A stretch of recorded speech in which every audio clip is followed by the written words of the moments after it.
waxaan wanaagsan daawadayaal halkan warraadii TV-ga caalamiga Hami kuna soo dhawaada warkiyaga qodobada warkiyaga kuwa ugu xiisaha badan waxaa kamid ah mas'uuliyiin ka tirsan dawladda federaalka Soomaaliya oo kulamo ka wada degmada Maxaas madaxda xisbiyada qaran oo dalab xasaasi ah u diray beesha caalamka caasimadda Shiinaha oo laga diiwaan geliyay kiisas cusub oo caabuqa corona iyo Kuuriyada Waqooyi oo ku hanjabtay inay ciidamo u dirayso xadka kala qaybiya labada Kuuriyo qodobadaasi iyo kuwa kale oo fidsan goordhow diyaar garooba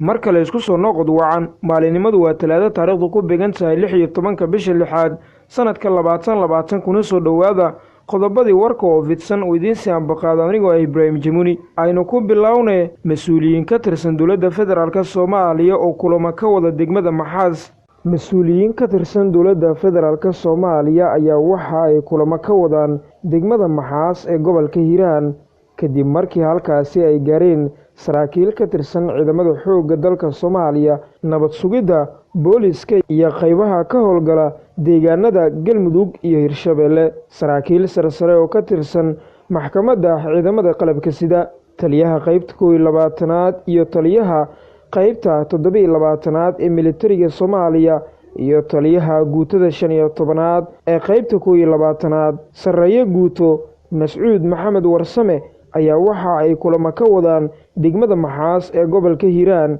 saraakiishan howlgalkani hogaaminaya ayaa kulan duceedyo degmada Maxaas kula qaatay saraakiisha Amisom ee saldhigyada ku leh duleedka degmada Maxaas ee gobolka Hiiraan ismaatinka mas'uuliyiintan ka kala socda maamulada Hirshabeelle iyo Galmudug iyo dawladda federaalka Soomaaliya ayaa waxa uu ku soo beegmaya kadib markii uu dagaal maleeshiya beeleed ku soo laablaabtay xadka Hiiraan uu la leeyahay Galgaduud iyo sidii loo xoreyn lahaa deegaanada haatan ay maamulaan dagaalamayaasha Al-Shabaab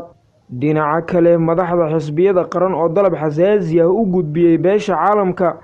qodobkaasi waxa inoo haya wariyaha iyaga Cabduqaadir Daawud Sego madasha xisbiyada qaran ee Soomaaliya ayaa mar kale war ka soo saaray ciidamada Itoobiya ee ku sugan gudaha dalka Soomaaliya kuwaas oo aan qayb ka ahayn howlgalka nabad ilaalinta midowga Afrika ee AMISOM ayadoo baaq u diray beesha caalamka madasha ayaa bayaan ay soo saartay ku soo dhaweysay go'aankii ka soo baxay shirka golaha ammaanka qaramada midoobay ee arrimaha Soomaaliya ayaa lagu celiyay baaqi 13 bisha ay soo saartay kaasoo lagu dalbanayay in ciidamada Itoobiya ee aan qaybta ka ahayn howlgalka AMISOM laga saaro gudaha dalka Soomaaliya madasha waxa ay ka mahadcelisay in la cadeeyay tirada dhabta ee ciidamada midowga Afrika ee nabad ilaalinta u jooga Soomaaliya ciidamadaas oo tiradoodu tahay 19,626 askari waxayna sharciyad u haystaan in gudaha Soomaaliya ay ka howlgalaan ilaa 28 Febraayo 2021 sida ay gacan uga geystaan in dalka ay ka dhacdo doorasho xor iyo xalaal ah ayaa lagu yiri qoraalka ka soo baxay madasha xisbiyada qaran madashu ayaa intaas ku dartay inay aad uga walaacsan tahay in lagu xadgudbay qarannimada Soomaaliya siyaasad dadnimo madax banaanida siyaasadeed iyo cunaqabataynta hubka ee Soomaaliya lagu soo rogay 1992 tirsigeeduna yahay 733 iyo qaraarkii qaramada midoobay ee 2520 oo soo baxay sanadkan 2019 Cabduqaadir Daawud warbaahinta MFM Beledweyne mahadsanid Seko dhinaca kale caasimadda Shiinaha oo laga diiwaan geliyay kiisas cusub oo caabuqa coronavirus ah caasimadda dalka Shiinaha ee Beijing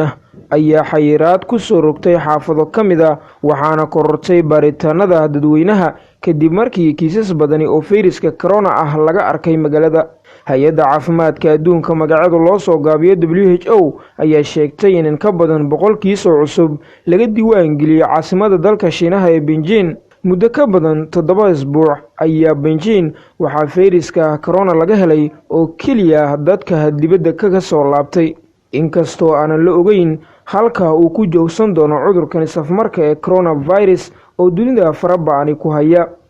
bal markan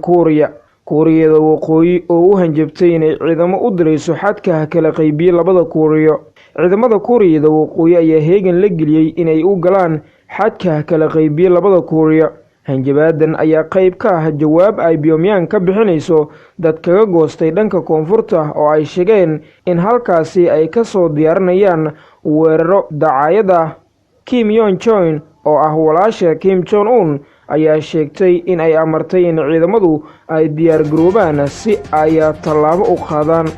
xiisadda labada dal ayaa sare uga sii kacaysa toddobaadyadii ugu dambeeyey iyadoona labada kuuriyo ay ku kala fogaadeen dagaal dhex maray sannadii 1950kii. saaxiibada qiimaha iyo qaayaha inaga mudan guud ahaan waa inaga intaa warkii oo aad ka daawanayseen raadiyaha iyo tv-ga caalamiga hami xaruntiisa magaalada beledweyn. warsoo jeediyuhu anigoo jimuni tan iyo warkaan midlacayna intaan dib kaga kulmayno nabadgelyo nooli kulanta.